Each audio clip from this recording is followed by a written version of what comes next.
Yeah. I didn't even record this. See, y'all don't even know what I'm doing here. Okay. Mhm. I'm figuring it out as we go. And Mhm. I probably didn't give everybody Okay. enough time to even get registered because I was procrastinating doing the book club. And so I'm like, I just got to set a date and do it, or it's never going to get done. So that's Mhm. why I started it now. And then some of my other friends, they're like, our kids are going back to school and we're so busy. And I'm like, I know. My son starts on Wednesday and I got all this other Mhm. stuff going on too. But um, I don't know. I felt like these are things we need to be talking about. And I'm just so grateful that y'all are here. Anybody else want to share anything? I can share something else, Okay. Christina. Now, speaking about parents from the parent side, that's something that I went through also, and both mainly with my mother. But I had to also come to the conclusion that my mother only raised her children, the seven of us. She only raised us with the knowledge that she had. And at a very late age in life, and I'm talking in my 50s, I realized that she only did what she knew how to do because of the way that she was raised. And it was the same thing with my father also, because we had our moments. And I always felt like my mother never, as much as I accomplished in life as a child and growing up, and even into my adulthood, my mother has not once ever said to me that she was proud of me. Mm, And she's gone now, so it's too late. It's never going to be said. But I've learned that she just didn't know any better. She was not expressive. She didn't know how to express her feelings. She didn't know how to say how she felt. And it was only because of the way that she was raised. She probably didn't get it herself. right. No, Yeah. and I know that's true. And my sister's here now. We're talking about Dad, Lene. But my grandmother on my mom's side was the same way. And the way that they were raised not to show emotion. I That's mean, right. that's just, she never smiled in pictures. I will never forget when our first daughter was born and my mom called her mom to tell her that the baby was born, but that she was not going to live for very long. And, of course, my mom was crying on the phone and the whole thing. And my grandmother actually said to her, now, don't you go getting yourself all upset over there. Now, in my day, when a baby died, the men buried it in the backyard and the women cleaned the house. And Mm. that was it. Like, but probably when she was alive, babies passed away pretty commonly because they didn't have all of the you know, medical things that we have today in order to save lives. But she gave my mother there was no consoling. There was no, she was just very matter of fact about it. And that was not how my dad acted, actually. And that was one of the only times that he ever apologized to me. And because he was raised Catholic, and so he believed in the sins of the father.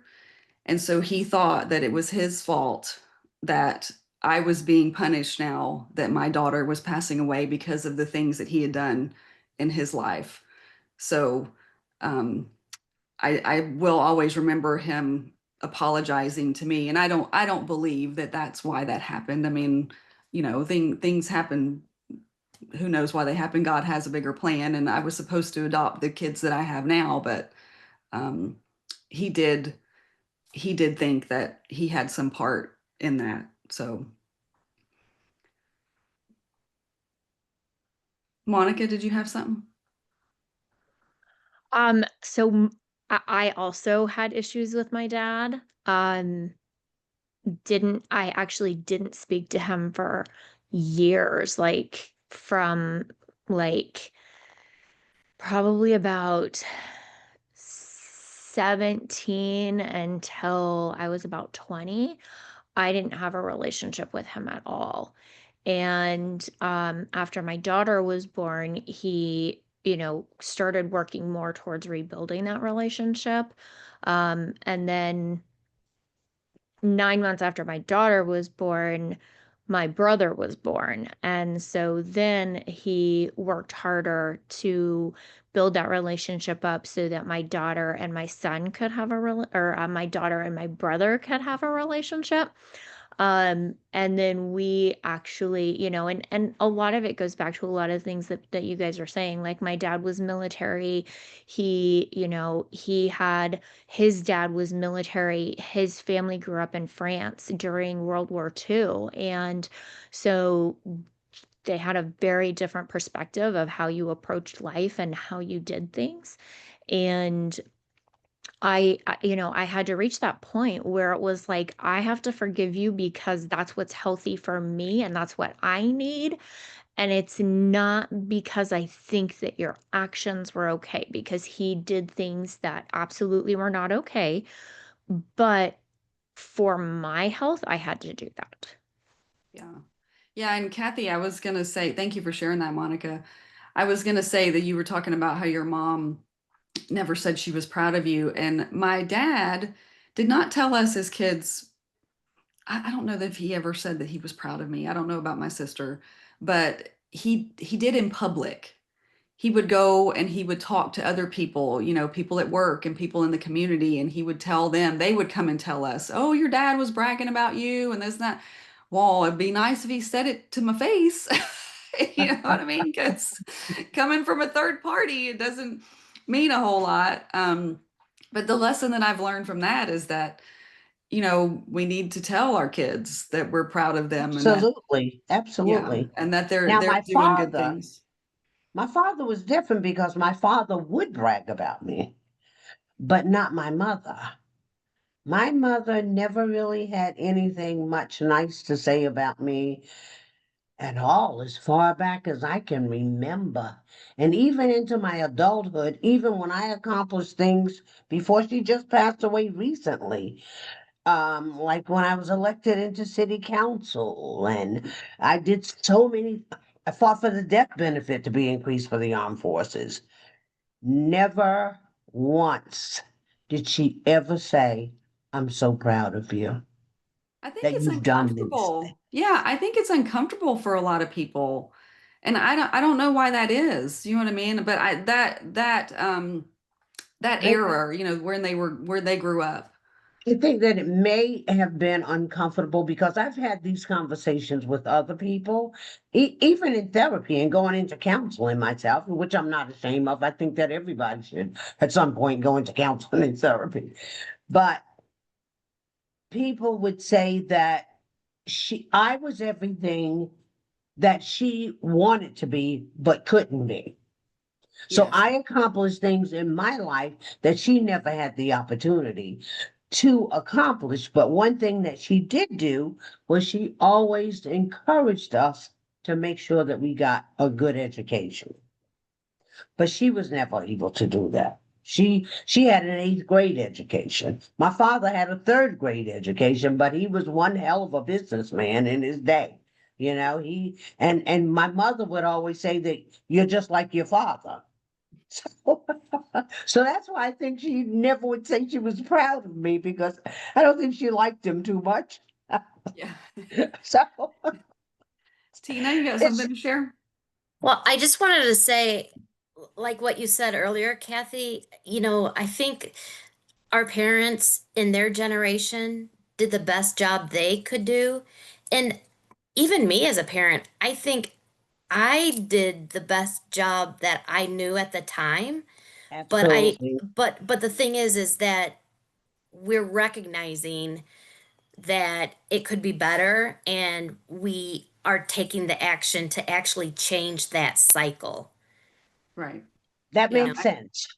Yeah. Yeah, I think that's the important thing. And I couldn't see it for a lot of years. And the Yeah. ones of you that have read my book, like I was literally in survival mode. And I Yeah. don't even remember when my children growing up, I don't remember a lot of their childhood, Yeah. And which I and do even regret, but I even was my doing the best that I could at the time. right. And even, like my parents are Catholic and I know my parents are both more huggers and I love you now that they're older. They're in their younger 80s, but they weren't very huggy, touchy, I love you, nothing like that growing up at all.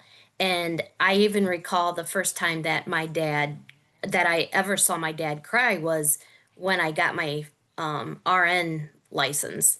He at the ceremony he had tears running down just because I think he was so proud of me. But just like you say, do you say it? No, but I know he is. But Yeah, I think we've got to speak these things out loud. And this has been yeah, something really hard for me. I mean, all my life. I didn't get the skills of good communication as a child, obviously, because we weren't really huggers or anything. We were very sarcastic. And that was kind of how we showed, we would pick on each other. So it was sort of like I don't know, an unknown, if we were making fun of each other, that meant we cared. I don't know how in the world that got started. That's totally yeah, backwards, but but that's how we showed each other that we cared. We sort of picked and bantered back and forth, and that mhm, was how we showed love in our family. It wasn't hugging and kissing and you know, yeah. but but Now, you're up in the South. Christina, did you ever talk to your dad about this when you were younger, or had a conversation of how you were feeling with him? So probably in my 20s, I tried to have a conversation with him, and I could tell by the look on his face that he had no recollection of what I was talking about because I like brought up certain situations of in encounters that we had had and things that he had said to me and situations that had happened, and I could tell that he really did not remember. So I think sometimes it was almost like he it was almost like a blacked out rage, you know what I mean? And so maybe he didn't remember, because we thought for a lot of years, maybe he really did have some sort of mental instability. And but he never, that's like my grandmother on my mom's side. We think that she was clinically depressed most of her life, which is probably the reason why she said some of the things that she did. But back Mhm. then, they didn't have medication. They didn't talk about it. It was very taboo. You didn't go to therapy, and um, we were, especially in the South, like you hid your crazy. You don't let your crazy hang out, girl. You better tuck that back in. That's not. You know, Mhm. we don't. Anybody outside the house can't be knowing what's going on inside the house. So. I think a Yeah, lot of us grew up like that. and a lot of times people, it can eat you up alive, things that have occurred, but yet the other person has no clue how that Yes. person is Mhm. feeling, Yes. you Yeah. know. And I recall um anytime that I wanted to further my education or just like writing a book or whatever goal that I have, my mom's response is always, "What do you want to do that for? Well, why do you want to go back to school?" You know? That's always her reply. And then I find out now that it's not that she doesn't want me to do it, it's she doesn't want to see me stressed. And she Yes. thinks that is something that will stress me out or give me high anxiety. So that's Yes. why she always replies that way, why she does. And Yeah. now it's sometimes I don't even want to tell her what I have in mind, what my goals are, because it's like I don't want her to, I don't know. It's funny. My mom does the same thing, and she even said to me not too long ago, she's like, "You have so many goals, and Yes. you have all Yes. these big dreams." She's like, I've never been that way. Like she doesn't understand it. You know what I mean? Like she's in Right. her community and she has her job that she loves and her immediate people that are around her, and she Right. doesn't need big and grand, and so she doesn't understand a lot of the things that I that I'm doing. Yeah. And a But lot of people don't understand, yeah. you And know? it's so funny because as much as my dad and I did not get along, I'm very like him in that way. He always had these big dreams. And so, I mean, I do thank him for that because I think that's where I got that. But he was always very grand, and he was always scheming and trying to think of get rich quick schemes, and, just like completely crazy things. He was always doing side hustles. And so I do definitely think that's where I got my like entrepreneurial spirit for sure. Sounds Yeah. like my father. Yeah. Yeah. I know that's where I got it from. And I'm supposed to be retired right now, so I'm supposed to be sitting on the couch eating potato chips and watching soap operas all day. No. Yeah, Tina's wanting to write a book too, and she's got all kinds of big plans. Yeah. All right. Anybody else got anything? Cassie? Yeah, I have I don't know that I've always had big dreams, but now that I gotten to this age and kind of stage in life, it's like if something has shifted that I'm just like, I don't, I'm 50, turning 54 in a couple months, but like, I'm looking at the next 10, 15 years of my work career and I'm just like, I don't I'm looking at it shifting in the sense of like, I don't need to do what I always did. Like, I can do something more. I can do something bigger when normally or at least certainly when I was in my 20s, I wouldn't think that I'd be in this sort of like juxtaposition of what am I going to do with the rest of my life? Like I feel like I would think that I should have already figured that out. Right. Or at least Yes, that's my what my husband. parents tell me.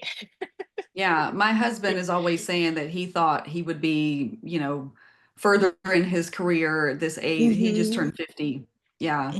Hmm. Yeah. But yeah, I don't think like that anymore. I Yeah, I do don't think a either. lot Hmm. about I do think a lot about the shortness of life though, Hmm. especially because of the way that my father passed away. It was very sudden, and he Hmm. was never very healthy. He did not take good care of himself, but it was very sudden the way that he passed away. And um just there's been a lot of people passing away recently, and some of them have been older. There's been a lot of celebrities pass away, but um, there was someone in our community that one of my friends was really good friends with, and she passed away unexpectedly, and she was young. And I just think like I still have all these things that I want to do and I all of want these to do. dreams. Hmm. Yeah. And so there's a little bit of sense of urgency about it, because we Hmm. don't know. I mean, I've already had cancer, and Hmm. I've already had to heal my gut, and I deal with, chronic pain. And so yeah, there's been that's been another reason I've made so many changes, because I thought if I felt like when I was in my early 40s, because I felt terrible, um, I thought if I feel like this now, I do not Hmm. want to get to 80. Like Hmm. I'm gonna be like a decrepit, you know what I mean? Like I Hmm. don't mind living to 100 if I'm spry and can still move around and, go dancing or doing whatever I want to do. But I don't want to be wasting away like in a nursing home.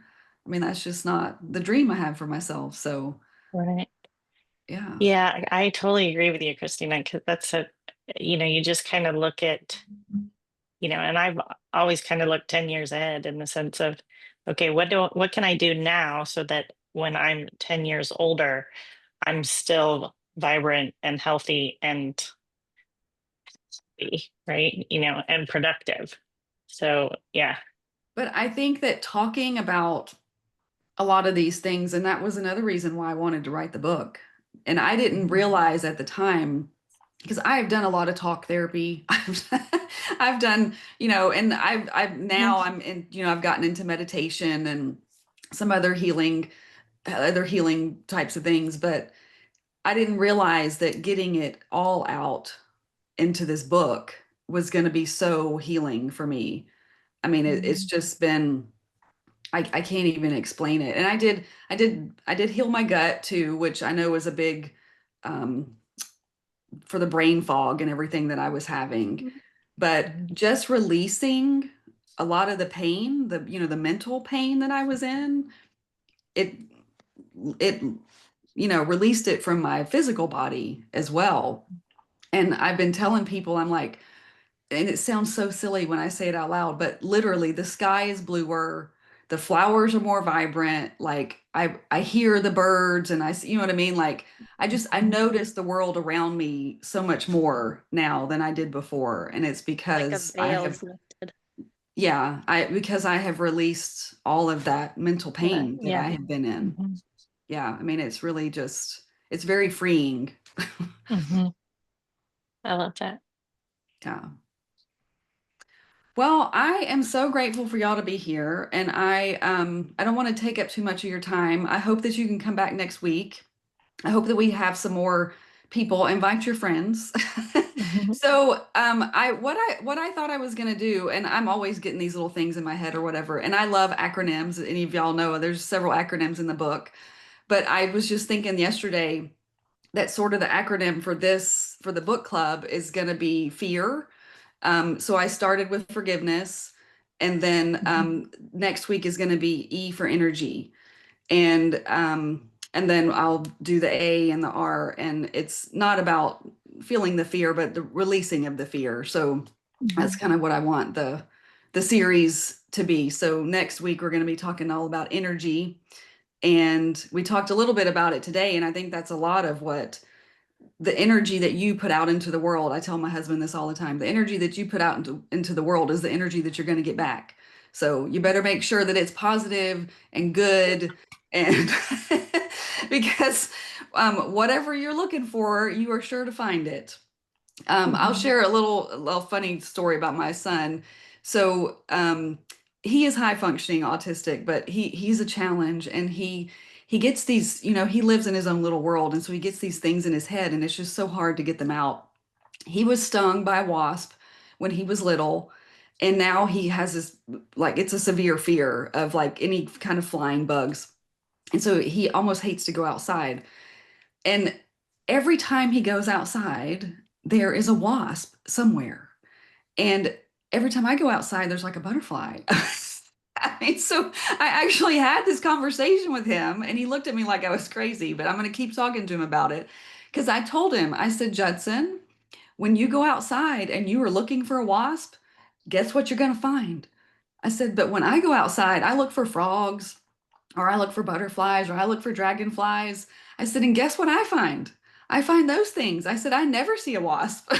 So I'm going to continue to work on him so that when he goes outside, we pick something else to look for. So that's what he finds, Hmm. because it is a real thing. I do believe in it. So I yeah. do too, Christina. I think that's so true. Yeah. That's why all of y'all here are, because all of y'all are here because our energies match. And I have met so many great people and the connections from writing the book and being in a mastermind, and I'm just so grateful for it. So yeah. Okay. Well, I thank y'all so much for being here, and I will see you next week. Yeah. All right. Thanks. Bye. Have a good week, Bye. Have a great everyone. night. Thank you. Bye. Hmm. Bye.